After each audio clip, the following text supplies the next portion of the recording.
Hello, friends. How are you? How's things? How's life? How's your day? I'm tired. I'm exhausted, but I'm good. Uh, I'm very good, actually. This baby is so much work, but so rewarding at the same time. No bass today. I should have removed this so you didn't expect bass. I appreciate everybody telling me yesterday that I wasn't playing bad considering I have only been playing for a year. I appreciate those comments, but also I can play much better than the way I was playing yesterday. I can play way better than what I was playing yesterday. The stuff that I play, the songs that I know well, that we've played, I can play those songs very well. And I can be, some of those songs, I can even be kind of proud of the bass line because, I wrote them. And while they might not be crazy runny bass lines, they're still mine and they're good and they serve the song, that sort of stuff. So I appreciate the thoughts. As much as I say I'm addicted to playing music, I'm also ashamed to admit that I haven't practiced much. I had my private lesson last Thursday, and I felt pretty shameful going into that lesson because it was just like I have not had time to practice the way I should. I've been practicing in the mornings when I can. I wake up, for instance, today I think I woke up at about 4:30 with Violet. And I went up to her room, and it took me a while to get her fed and to sleep. And I would have practiced, but my wife came up because, it was basically like 6 o'clock at that point when she finally kind of laid down, and my wife came up because she was, she had not a great night with the baby and needed some comfort. And so we talked a good bit. And so I didn't get to play this morning. And even if I had, it probably would have been 10 to 15 minutes of just dorking around with some scales or running over arpeggios, and that's about it. Like, that's about all the time I would have gotten in because, as much as I would love to say, I've got free time in the morning, I'll put my headphones on and I'll play for an hour, it just doesn't work out that way for me. And I try to pick it up throughout the day, but there's just, right now I have to be in service of my wife and in service of my infant.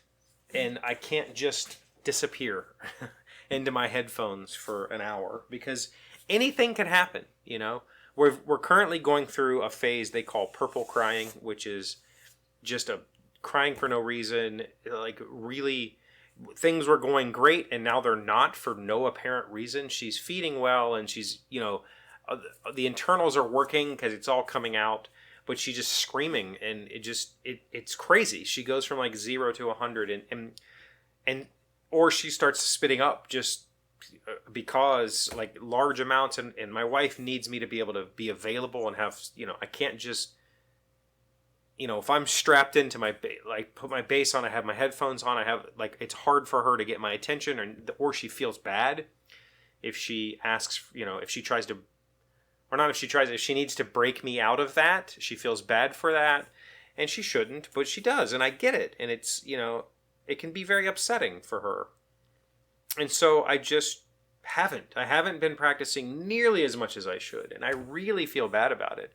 I'm paying a lot of money for private lessons. I really like my instructor. He's fantastic, and I want to keep working with him. But I know he has a waiting list, and if I don't live up to what he needs, what he expects, he could go find somebody who's actually putting in the work.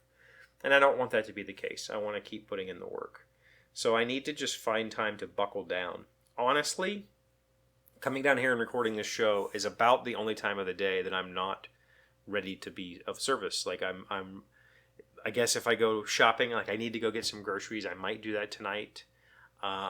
That's it. Like, I'm spending my time making sure that those two are taken care of. And I never imagined how different nursing would be for a mother. Like, it didn't occur to me just how tethered you are to a child if you're nursing and how there is no escape. We have surplus, so I could feed bottles more, but the more you bottle feed, the less likely and that could be some of the problems that we're having with nursing right now, is that she's like, well, the bottle's easier. Why do I have to go through all this fight to nurse when I can just have a bottle?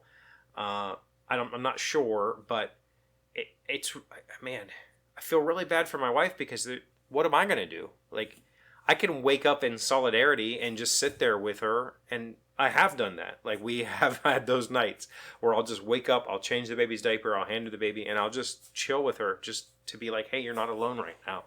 But that's not helping us, because then we're both exhausted the next day. Neither of us can nap. I still need to do, I've been doing the household stuff, doing the chores, doing the cooking. I do the cooking anyway. The cleaning, like, I've been trying to take care of the house and make sure that she's fed and taken care of during the day. And if I'm exhausted, can't do that. I need to work. If I'm exhausted, I can't do that. So it's been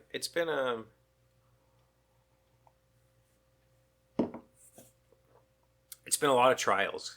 And I forgot that it takes, like, literally months for it to start be rewarding. And I don't mean to say that my baby's not a reward right now. My baby is a reward. She's adorable, whatever. But it takes, like, literal months.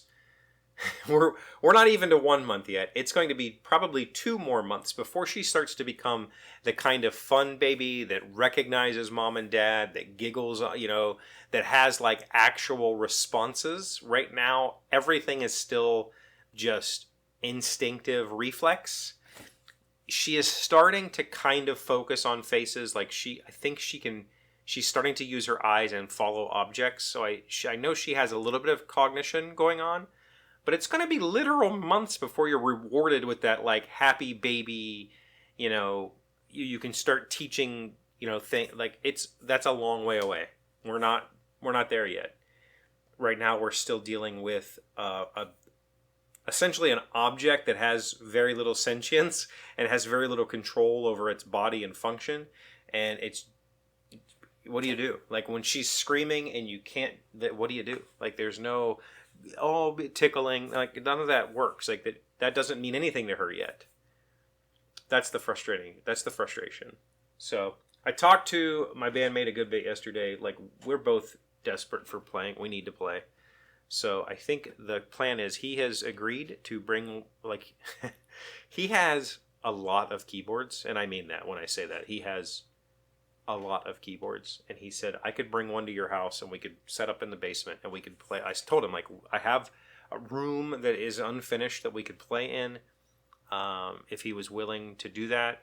For most of it, it's been he wants to do things at his house. And I get it. He has issues, and he has animals and he doesn't want to leave as much as possible. I get that, but right now I just can't. I can't leave.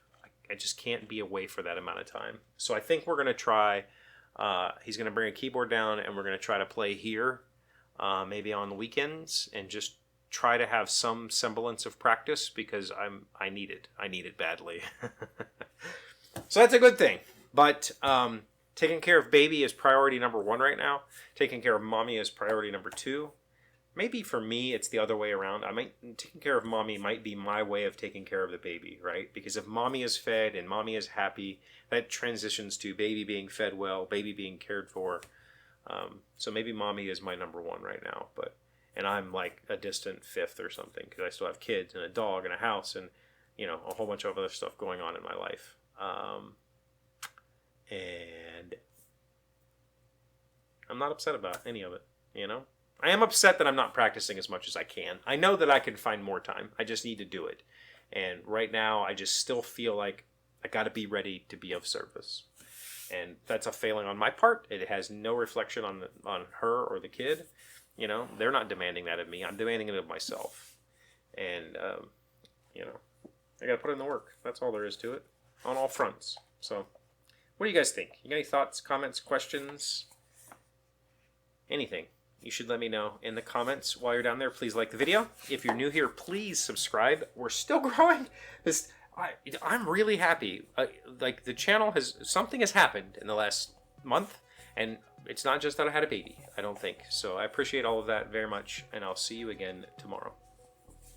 Today's 1,000 plus little things happy, successful people do differently. We have been learning 20 things to start doing in your relationships, I believe. That is just out of memory. Yep. Number 8, forgive people and move forward. Forgiveness is not saying what you did to me is okay. It's saying I'm not going to let what you did to me ruin my happiness forever. Forgiveness is the remedy. It doesn't mean you're erasing the past or forgetting what happened. It means you're letting go of the resentment and pain and instead choosing to learn from the incident and move on with your life. I think that's an important distinction. Like, forgiveness doesn't mean that you accept that person back into your life. You still, like, they might have done something to you that is, quote, unforgivable. Forgiveness is just moving on from that, and then they still don't have a place in your future, because that can just bring back a whole lot.